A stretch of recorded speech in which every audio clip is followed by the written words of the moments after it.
Hello there, ladies and gentlemen, this is Boisterous, come to you with some Silver League Studliness out of the Core Hull compound. Spawning down here in the bottom left-hand corner we have Pisces, the red Zerg, and spawning up here in the top right-hand corner we have HAUM. HAUM? HAUM? Something like that. Anyway, Pisces starting off the game with some manner, but rapidly getting rejected by HAUM. HAUM. I don't know. He's the guy that's not building SCVs. That's how I'm gonna tell him apart. He has 6 SCVs and none on the way. He decided to get that supply depot first. Needed to make sure he didn't get supply blocked at 6. Definitely an interesting build order for my Terran player. And also he's scouted on 6. This was before he'd even start. Where is he? So we have like the 7 racks. So a very rapid barracks that he does not have money to maintain and does not have money to build SCVs alongside.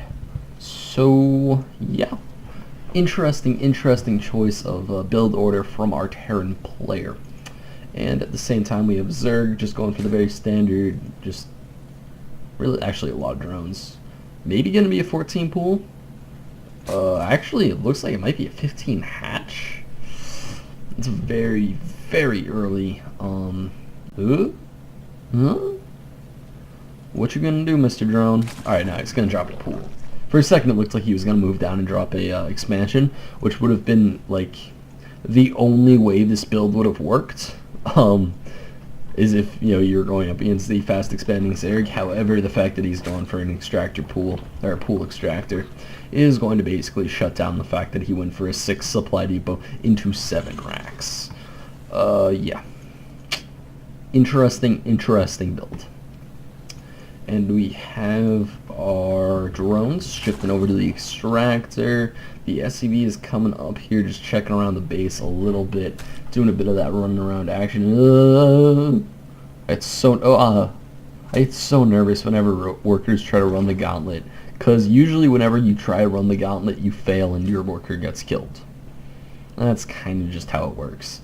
We have the Marine and bunker going down in full view of the Overlord, being extremely ballsy about that, and off come 7 drones. There's definitely quite a few drones. The SCV will go down. However, these Marines are tucked into a really nice position, to be quite perfectly honest. Wow, that's pretty beautiful, to be honest. It's a bit mean about this map. And is the Overlord gonna go down? Ouch, the Overlord does go down. However, there is an Overlord in the main base. If he snipes this one off too, that would just be nasty. Like, that would be really nasty. And that would definitely not be what our Zerg player wants. However, it doesn't look like it's gonna happen. This Overlord is kind of just chilling here. There are no more Marines coming out of this bunker to fight it off. So nothing really gonna happen there. We have the bunker in a not so nice position as far as getting attacked by Zerglings go. And quite a few larvae getting built up, getting turned into them Zerglings. 12 Zerglings on the way. So this harassment, surprisingly enough, did a lot of damage. Not enough damage to necessitate 600 minerals in the bank and like no tech coming down. Actually no, he has his factory coming down. So his tech is coming down. He just has way too much money and no macro. So we're going to have the 12 Zerglings. Yeah, 12 Zerglings who are rolling out onto the map, looking all gangster. And actually, wow, 16 Zerglings. This is a really early time to get 16 Zerglings out. He's switching right back into hardcore drone production along with a couple of Overlords to unsupply block himself, because the Overlord in the main base did eventually get killed by those Marines. So Pisces has actually lost 2 Overlords, which is very annoying to do it, which is very annoying to have happen to you as a Zerg player. And it looks like we have the Zerglings moving out. These 2 Zerglings look like they're going to be moving towards the Zelnaga Towers as these 12 Zerglings move up right into the main base. And they're kind of just going to get mowed down by the pack of Marines here. I don't know quite what they're trying to do. The SCV it looks like it's going to live, and this Flight Bow is kind of just taunting his opponent at this point, being a bit mean. And those Zerglings kind of just sacrificed themselves. Not quite sure what the point behind that was. It was a bit... Oh, Banelings. Banelings, Banelings, Banelings, oh. And we have the factory going on to attack lab, so we're going to probably see some Banshee action. Might be getting Cloak. I don't know. These Banelings, these Banelings would be a lot more scary if there were any Zerglings behind them. Because usually how Banelings work is they just bust down the wall, and then the Zerglings flood in and take over the base. Oh, there are the Zerglings. Okay, so there are going to be Zerglings on the way along with this invasion of Banelings. However, this is quite a few Marines still. If he pulls this off right, he might be able to hold this. It's going to be a tight hold, though, unless he can manage to get this Banshee out. If he can manage to get this Banshee out. And, oh, God. Oh, God. Oh, God. What is... That was not how you do a Baneling bust. The Banelings lead up the ramp in a Baneling bust. It goes Banelings first, and then Zerglings. Alright, so that was not the most neatly done Baneling bust ever, and the Banshee is moving out into the map. The Cloak is coming down. It's at 40 seconds right now. And we do have quite a few more Zerglings on the way. Still not sure why he's building so many. He is getting that natural hatchery up. Spires coming down as well. However, canceling the Spire, going for Hydra Den. So it looks like we have kind of an emergency Hydra Den, along with a few queens getting built out of, I'm guessing, just fear. Because I guess it's kind of scary, but you only really need another queen, like one more queen. I'm still amazingly surprised they went for the Hydra Den, because Hydras are not that useful against Terrans. I mean, they barely counter Banshees. Let's just think about that for a second. Hydras are really not that great of units. And we do have a second queen popping out, so the second queen will be able to mop up this Banshee quite efficiently. And it's going over to it right now, and yeah, this Banshee's going to go down. I'm surprised they're losing the Banshee like that, considering the fact that he could have just kind of run away with it. However, after drawing this Hydra Den, he is doing the amazingly smart thing and just transitioning on out. Because, having your opponent build Hydras is basically all the damage you need to do with Banshees. It's the same thing with things like Void Rays and stuff like that. You don't need to commit to doing a whole lot of damage with Void Rays. You just need to commit to making your opponent make the wrong units, because if you make him make Hydralisks, and then you make Siege Tank Marine, and then you make Charge Lot Archon, then you win the game. There's just no question about that, because Hydralisks aren't that great of units against anything other than air. And we did have some Zerglings getting cleaned up by Hellions up here. These Hellions actually did a nice job, got 6 kills between them. And the Overseer Cocoon is morphing in the middle. There's still an Overseer in the main base. I'm not sure why he doesn't just send that one on over. However, doesn't really matter all that much. And we do have a couple of Hydralisks just standing guard. And there are Vikings on the way right now. I'm kind of surprised he went with the Vikings over Medivacs, considering the fact that he has kind of a strong Bioforce right now. And he has the ability to make tanks and just go for a scary, scary Doom Drop. And Doom Drops are really effective against Hydralisks, because Hydralisks have no positional fighting at all. And if you can manage to siege tanks, you win the game. There's just really no question about that. Whereas the fact that if your opponent has Banelings down, it's kind of sketchy when you're just going into a straight-up engagement, because you don't know, A, if he has Baneling bombs down. Because Baneling, and by Baneling bombs, I mean Baneling landmines, because Baneling landmines can kind of screw up a Bio Ball really, really hard. If you've ever seen Banelings go off in major tournaments and they wipe out like 15 Marines, like just one Baneling, it's absolutely disgustingly awesome. We do have 4 Vikings moving out across the middle of the map. They are probably going to go for a couple snipes on Overlords. However, these Overlords are speed Overlords already, plus the fact that there are 3 Queens and a couple Hydralisks, probably going to completely deny the damage that those could have done. And oh, look at this. This is kind of just a cool little treaty going on here. We have the Changeling Marine and the Hellion. The Hellion's not at all realizing that he's not getting the Xel'Naga Tower, and he should probably kill that fake Marine. Nope, just a nice little Changeling. We do have a Zergling down over here. I'm surprised they didn't just land his Vikings and kill that when he saw it. However, not 9. Why? 9 Hydralisks. You denied the damage with 2 Hydralisks. Why do you need... Answer, you don't. You don't need 9 Hydralisks. There's no reason for that. And we have a couple of Hellions in position. And, yeah, a giant push coming out from our Terran. Well, not giant, but big enough where it's kind of dangerous to try to engage it with just these, 13 Hydralisks or whatever he has. Because, again, Hydralisks aren't that good, especially when it comes to siege tanks. And they don't have range? Not only did he make Hydralisks, he didn't even make ranged Hydralisks. These are just normal Hydralisks. That's kind of painful for me to watch. The siege tank is moving on up, and it's kind of getting on creep, which isn't the greatest idea, because creep is like the one spot where Hydralisks are useful.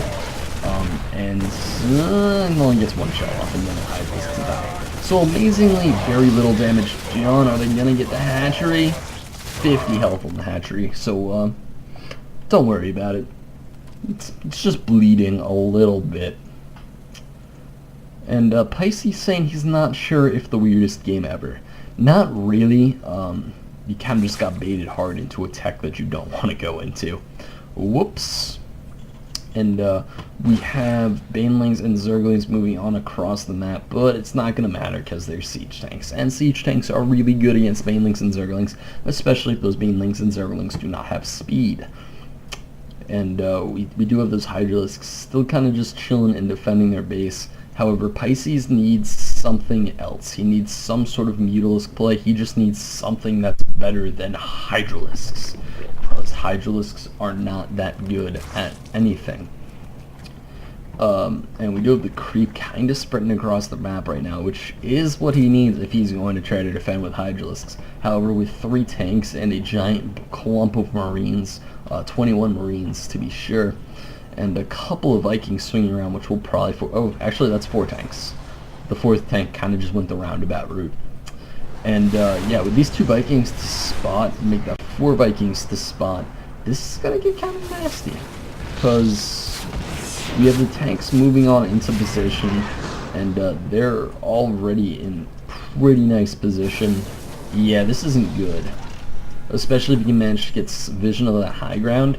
And we do have the Banelings coming down here, and so sketchy. Oh, one of the tanks actually does get picked off by the Hydralisks. I'm amazingly surprised. Oh, there we go. Alright, so a couple Hydralisks going down in that first little volley of tank fire there, and now this entire area is going to be unsafe. Even though we could probably snipe off that Viking with like 1 Hydralisk, he probably doesn't want to risk it. We have the Banelings burrowed right next to each other, so not quite a Baneling landmine field, kind of just Banelings hiding there, being extremely sneaky. Ugh, God, that was nasty. This is why you don't want to try to defend siege tanks with Hydralisks, because Hydralisks are not good at that. And with the Vikings here, it doesn't even matter that the Hydralisks exist, because what they have, or what they can counter, is under the safety of something that hard counters them. And we do have actually reasonable Marine micro happening there.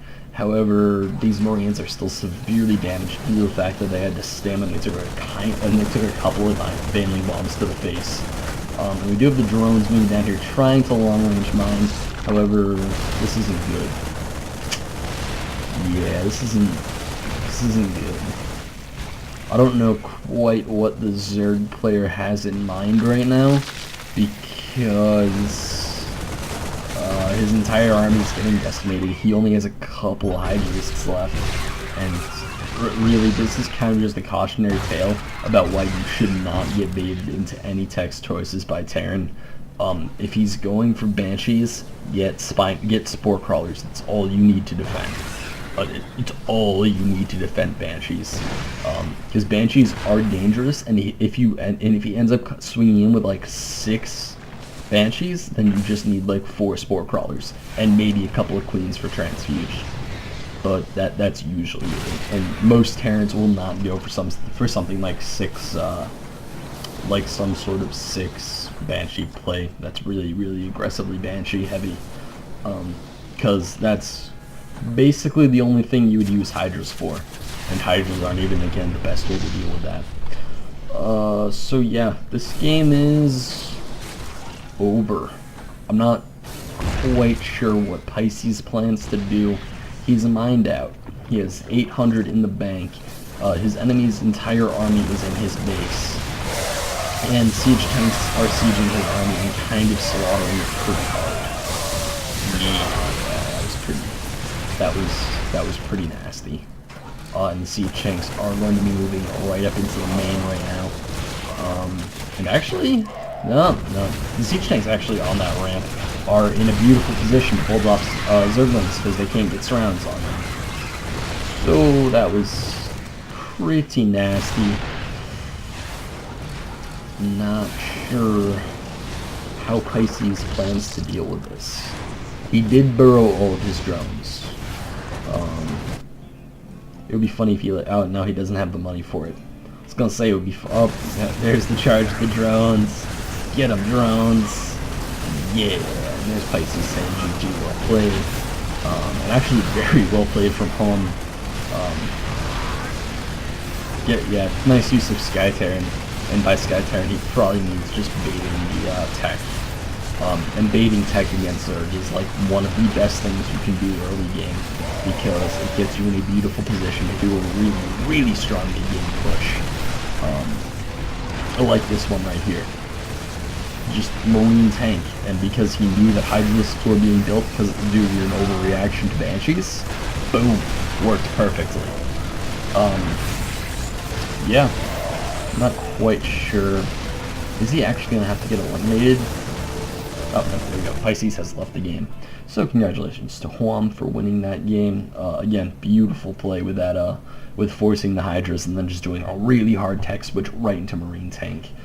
Definitely the way you want to win against the Zerg, because it's just a very nice way to win against the Zerg, because rushing for Banshees doesn't hurt you that much. I mean, it kind of hurts your tech. It hurts your econ a little bit, but not enough where if you do get that overreaction, you just go for the throat right away. You get this really fast win. Or like even if he had only sniped the natural and then gotten held off, he still would have been in an amazing position against the Zerg player.